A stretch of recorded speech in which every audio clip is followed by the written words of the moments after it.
ഇന്നലെ നമ്മൾ ജ്ഞാനപ്പാന പാരായണം ചെയ്തത് ജീവിതഗതി എന്ന ഭാഗം വരെയാണ്.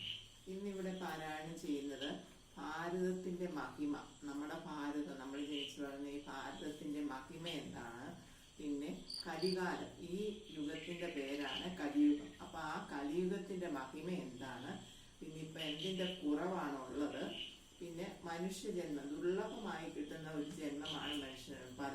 പല ജന്മങ്ങൾ കഴിഞ്ഞ് അതിന്റെ ഗുണഗണങ്ങൾ നമ്മൾ അനുഭവിച്ച് വന്ന് പിന്നെ അവസാനം നമുക്ക് നമ്മുടെ മുൻജന്മങ്ങളുടെ കർമ്മഫലമായി അനുസരിച്ച് കിട്ടുന്ന ഒരു ജന്മമാണ് മനുഷ്യജന്മം. ആ മനുഷ്യജന്മത്തെ കുറിച്ച് വരെയാണ് ഇന്ന് പാരായണം ചെയ്യുന്നത്.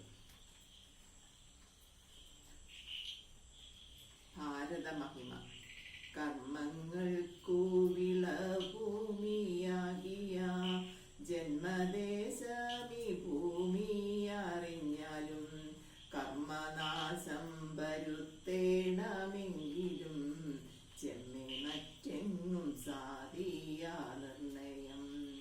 ഭക്തന്മാർക്കും മുമുക്ഷു ജനങ്ങൾക്കും സക്തരായ വിഷയീ ജനങ്ങൾക്കും ഇച്ഛിച്ചിടുന്നതൊക്കെ കൊടുത്തിടും വിശ്വമാതാവു ഭൂമി ശിവ ശിവ.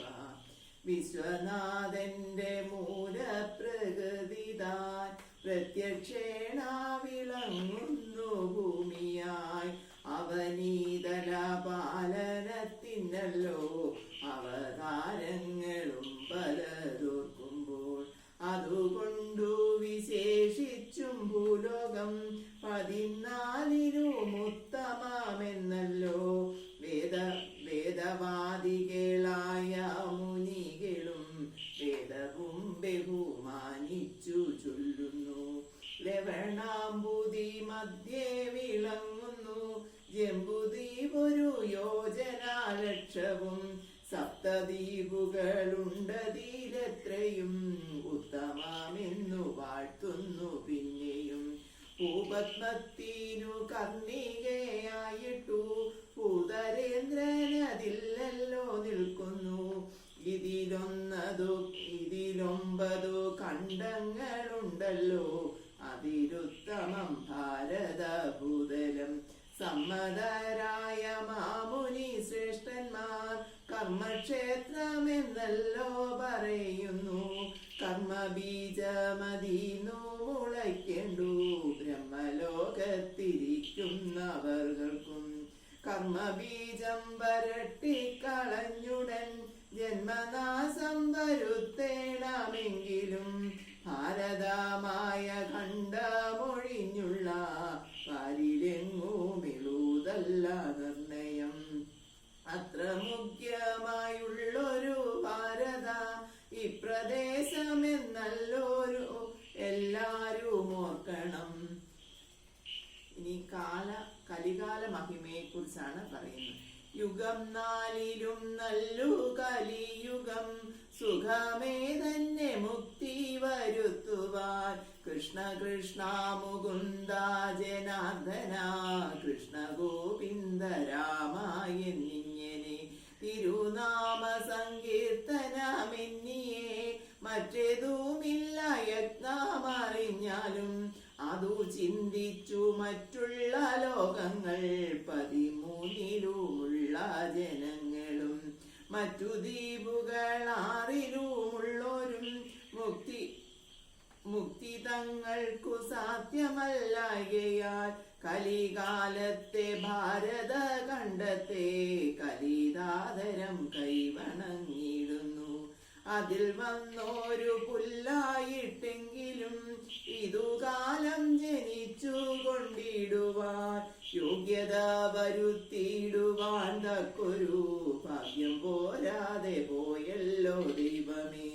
ഭാരതഖണ്ഡത്തിങ്കൽ പിറന്നൊരു മനുഷ്യർക്കും കലിക്കും നമസ്കാരം എന്നെല്ലാം പുകഴ്ത്തിയിടുന്നു മറ്റുള്ളോർ എന്നതെന്തിനു നാം പറഞ്ഞിടുന്നു.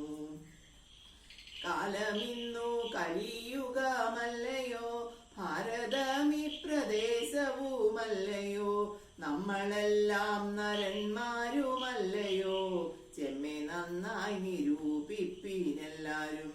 ഹരിനാമങ്ങളില്ലാതെ പോകയോ, നരകങ്ങളിൽ പേടി കുറകയോ, നാവുകൂടാതെ ജന്മമതാകയോ, നമുക്കിന്നീ വിനാശമില്ലകയോ.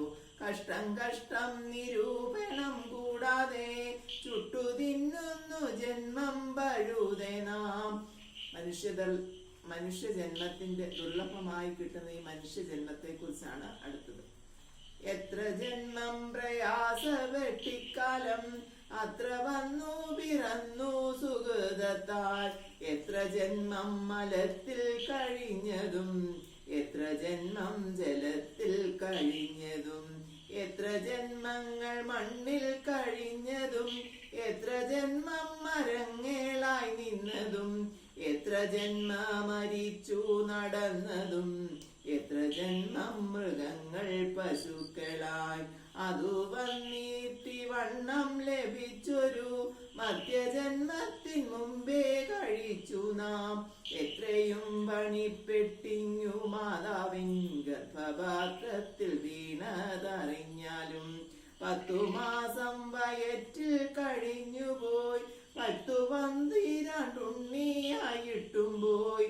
തന്നെത്താൻ അഭിമാനിച്ചു പിന്നിടം, തന്നെത്താൻ അറിയാതെ കഴിയുന്നു.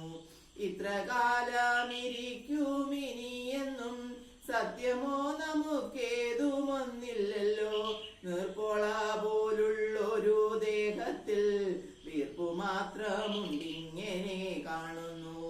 ഓർത്തറിയാതെ പാടുപെടുന്നേരം നേർത്തുപോകുമതെന്നേ പറയാവൂ. അർത്ഥമാത്രമായിരിക്കുന്ന നേരത്തു കൃത്തിച്ചിടുന്നതില്ലാതിരുനാമം. കൃഷ്ണ കൃഷ്ണ മുകുന്ദ ജനാർദ്ദന, കൃഷ്ണ ഗോവിന്ദ നാരായണ ഹരേ. കൃഷ്ണ കൃഷ്ണ മുകുന്ദ ജനാർദ്ദന, കൃഷ്ണ ഗോവിന്ദ നാരായണ